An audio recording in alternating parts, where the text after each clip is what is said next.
আপনারা ভালো আছেন। এই ভিডিওতে আমরা BIBM এর ম্যাথ স্পেশাল সিরিজের পার্ট 11 ক্লাসটি করব। দেখা যাক প্রথম ম্যাথটিতে কি বলেছে।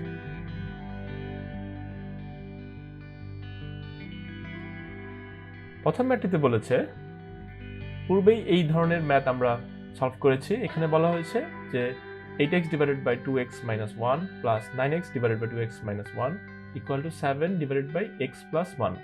এখান থেকে আমাদের x এর ভ্যালু বের করতে হবে। প্রথম যে ভগ্নাংশ থাকবে তার হরের x এর সহগ দ্বারা লবকে ভাগ করতে হবে এবং এই মানটা দ্বারা দ্বিতীয় অংশের যেই ভগ্নাংশ থাকবে তার x এর সহগকে গুণ করতে হবে। ওকে, তাহলে আমরা যদি এটা দেখি 8 divided by 2 equal to 4 আসবে। এই 4 দ্বারা আমরা x এর সহগ অর্থাৎ 1 কে গুণ করব। এটা কত আসবে? 4 আসবে। তাহলে আমরা দ্বিতীয় অংশের 7 এই লবকে আমরা দুটো অংশে ভাগ করব, একটা হবে 4 আর একটা হবে 3। ওকে, এভাবে ভেঙে নিলে আমাদের পরবর্তীতে ইকুয়েশন সলভ করা সহজ হবে।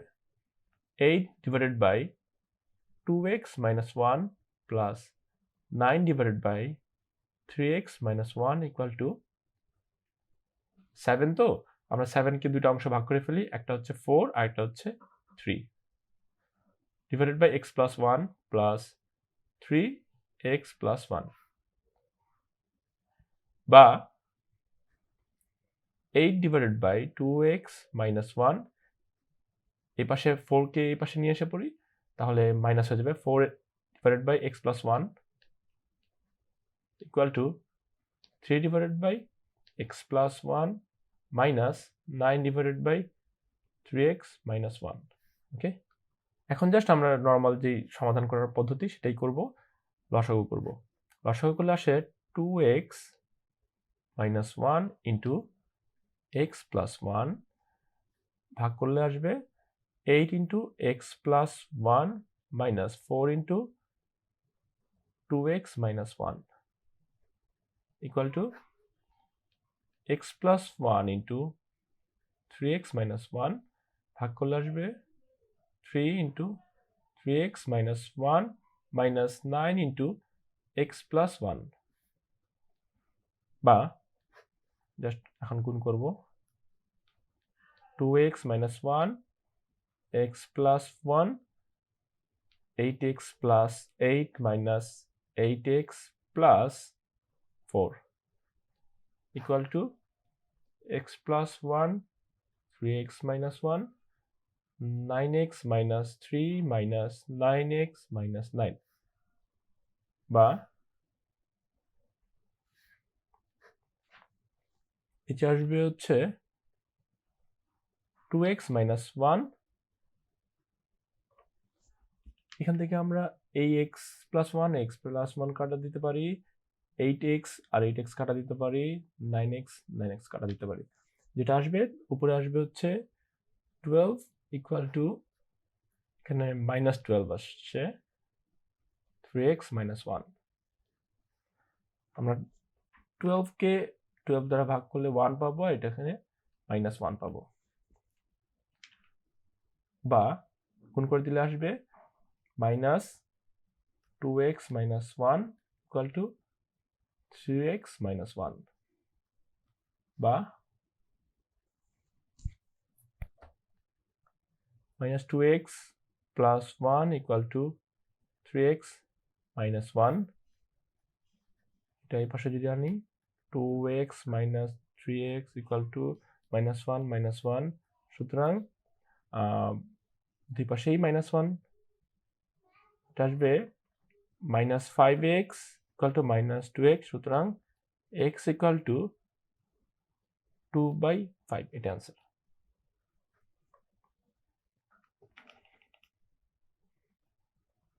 ওকে, পরবর্তী ম্যাথটিতে বলেছে দুই নম্বর ম্যাথটিতে বলেছে A, B and C can do a piece of work in 16, 32 and 48 days respectively. Okay, they started working together but C left working 4 days and B left 2 days before the completion of the work. How many days it took to complete the work? তাহলে তারা একদিনে কতটুকু অংশ করতে পারে সেটা আমরা বের করব। Here A can do in one day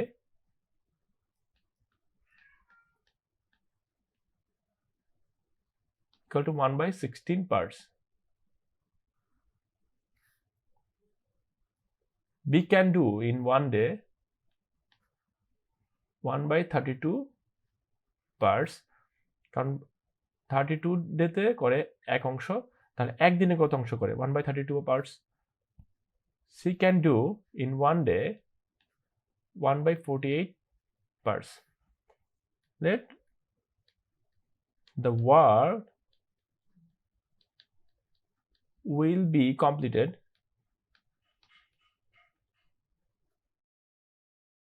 X days. According to the question আমরা বলতে পারি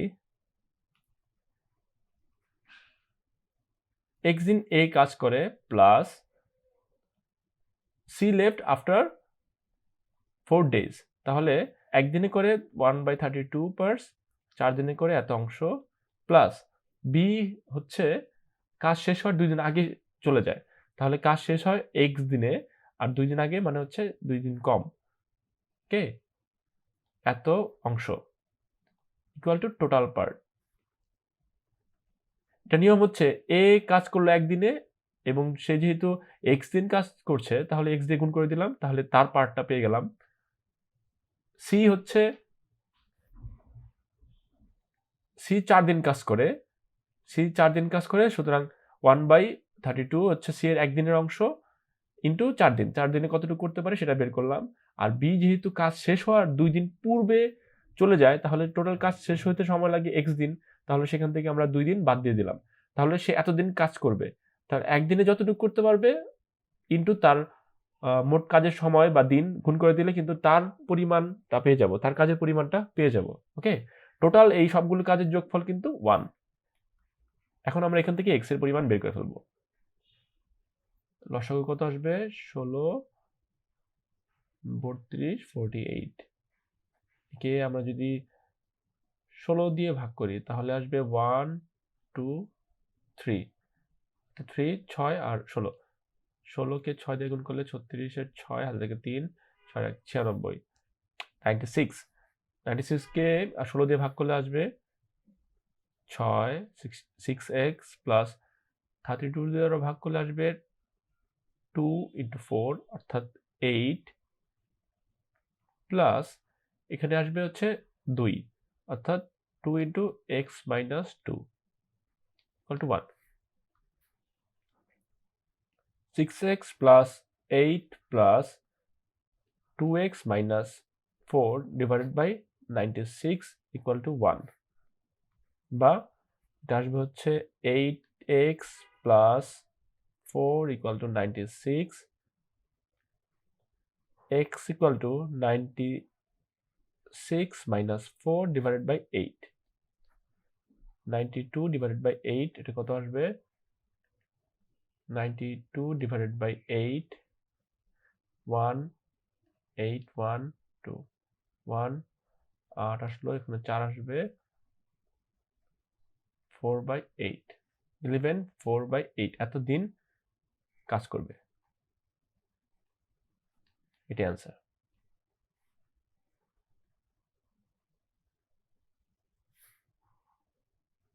3 নম্বর ম্যাটটিতে বলেছে the cost price of 2 watches taken together is 840 টাকা. If by selling one at a profit of 16% and other at the loss of 12%, there is no loss and gain in the whole transaction. Find the cost price of the 2 watches.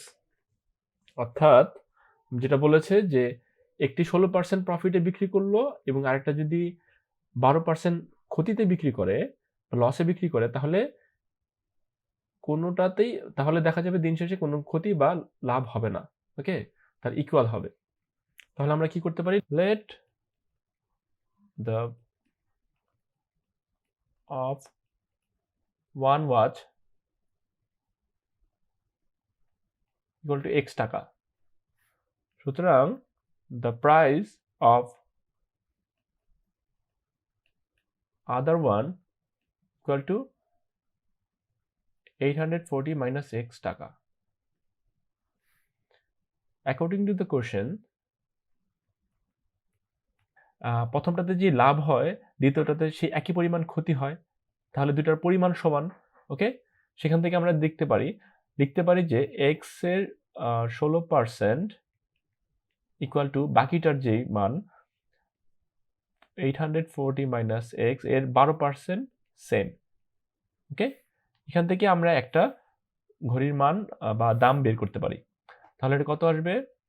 16x equal to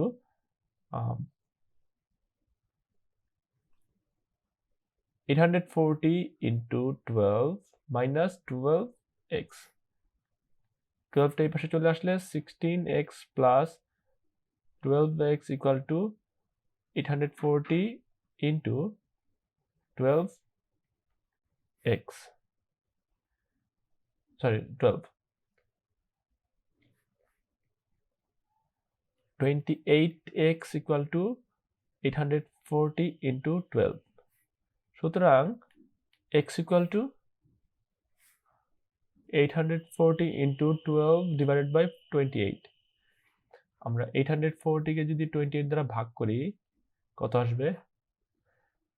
3 × 24 4, হাতে থাকে 2, 8 দুগুণে 3 দুগুণে 6 আর 2 8। ওকে, কাটাকাটি, জিরোটা এখানে চলে যাবে। তাহলে এটা যদি এটা ভাগ করি তাহলে আসবে 30, 3 × 30, তাহলে 360 এত টাকা। তাহলে একটি ঘড়ির মূল্য 360 টাকা। সুতরাং the price of other watch equal to, total price কত ছিল? 840 মাইনাস 360। 0 6 আছে কত হলে 12 হবে, 0 6 আছে কত হলে 14 হবে, 8 হলে হাতে থাকে 1, 4 আছে কত হলে 8 হবে, 4 হলে টাকা। সুতরাং একটির দাম 360 আর একটির দাম 480।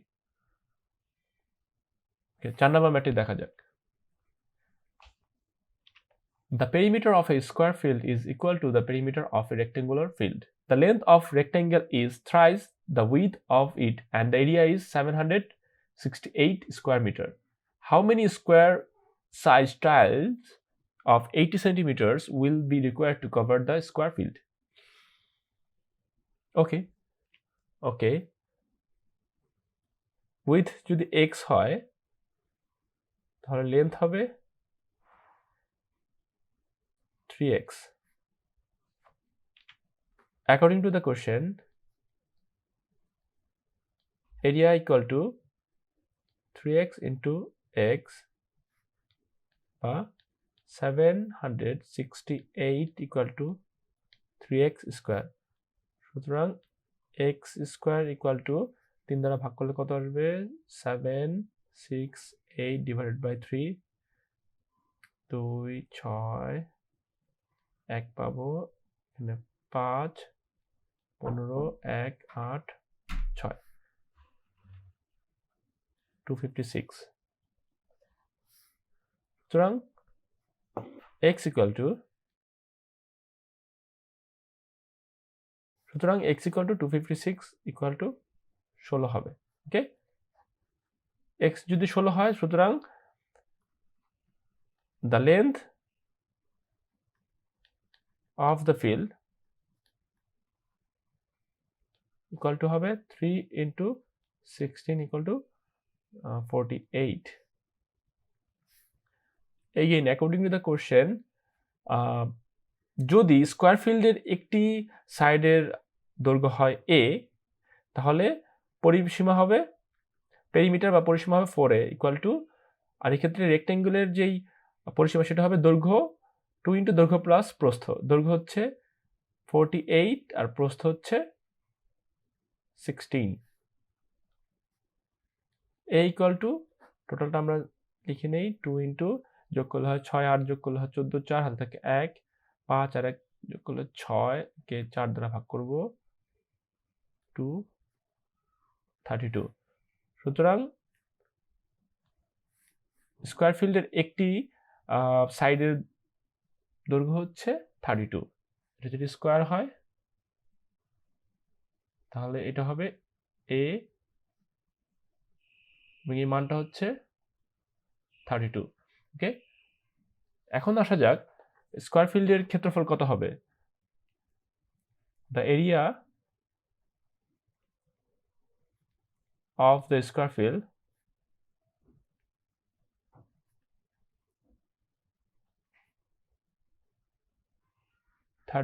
square 32 কে স্কোয়ার করলে কত আসবে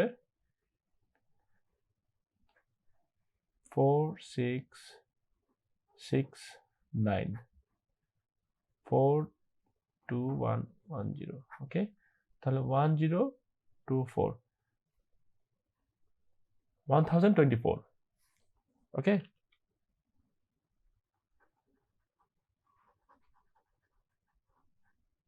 এখন টাইলসের পরিমাণ বলেছে কত। এখন how many tiles of 80 centimetres will require to cover the field. Okay, the side of tiles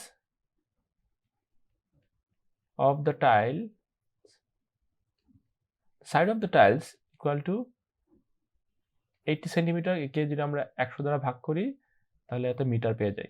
ওকে, সুতরাং আমাদের যদি 60 টাইলস লাগে আর টাইলসের ক্ষেত্রফল যদি 80 ডিভাইডেড বাই 100 হয় তাহলে এটি ক্ষেত্রফল করে দিলাম স্কোয়ার ইকুয়াল টু এই টোটাল যে ক্ষেত্রফল সেটা হবে কত, এই বর্গাকার ক্ষেত্রের ক্ষেত্রফল, তাহলে সেটা হবে 1024। এখানে আমরা মান কত পাচ্ছি x ইন্টু 60 1864 6400 আর এখানে হবে 10,000 ইন্টু 1024 বা x ইকুয়াল টু 1024 ইন্টু এখানে 10,000 ডিভাইডেড বাই 6400 পাবো। আমরা যদি এটা কাটাকাটি করি, দুটো শূন্য কাটা দিলাম, এটা কাটা দিলাম, কে 2 দিয়ে ভাগ করলে হয় 32, 100 কে 2 দিয়ে ভাগ করলে হয় 50, 50 কে 2 দিয়ে ভাগ করলে হয় 25, 32 কে 2 দিয়ে ভাগ করলে হয় 16। এটা আর যাচ্ছে না, কেটে দেখি, এটাকে 2 দিয়ে ভাগ করলে হয় 8, একে 2 দিয়ে ভাগ করলে হয় 512, একে 2 দিয়ে ভাগ করলে হয় 4, একে 2 দিয়ে ভাগ করলে হয় 256, 256 কে 2 দিয়ে 4 কে 2 দিয়ে ভাগ করলে হয় 2, 256 কে 2 দিয়ে ভাগ করলে হয় 128, আবার 2 দিয়ে ভাগ করি 64। ওকে, 64 ইন্টু 25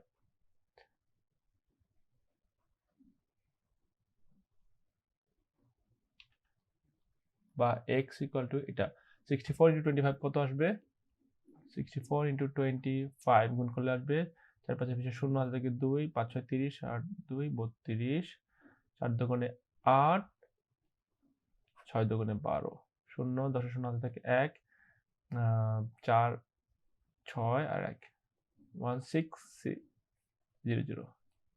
1600 এতটি, এটাই অ্যান্সার। ধন্যবাদ সাথে থাকার জন্য। আশা করি আপনারা BIBM সিরিজের বাকি যেই ক্লাসগুলি করা হয়েছে সেগুলো আপনারা দেখবেন এবং কি ভালো প্রিপারেশন নেবেন। ধন্যবাদ।